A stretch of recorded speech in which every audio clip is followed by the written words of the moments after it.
আমার বাচ্চাটাকে এখন ঘুম পাড়াবো, পাগলিটে আছে, ওকে দেখে আমাকে নিয়ে যাবে। আচ্ছা দেখি এখন আমি লুকাই, লুকাই যেয়ে ঘুম পাড়াই। বান্টি তোর বাবু কোথায়? ও ঘরে। আচ্ছা ঠিক আছে, তুই যা যা যা, ঘুমাচ্ছে, ডিস্টার্ব করিস না এখন, যা যা না, তুই পারবি না, আমি ঘুম পাড়াই। আচ্ছা ওকে এখন আমি কী করি, কী কাজ করব? কী হলো আন্টি, কেমন মজা দিলাম? তুই দাঁড়া, আমি আসছি। কি ওই আন্টি এমন করছে কেন? দাঁড়া দাঁড়া, আহা আন্টি কেন এমন করছে, কাছে আসছে কেন?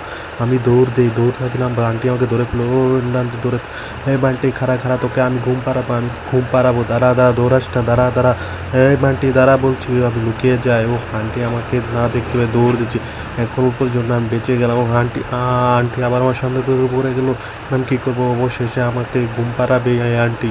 সে ঘুমের ভান ধরে আমি আগায় যাই, দেখি আস্তে আস্তে যাই, আমি দেখি ঘুম পাড়া এটা কিনা। এই দেখ, তোর বাবুকে আমি ঘুম পাড়িয়ে দিই, দেখ কেমন হলো এখন। মা আমি কিন্তু ঘুমাইনি, ঘুমের ভান ধরেছি।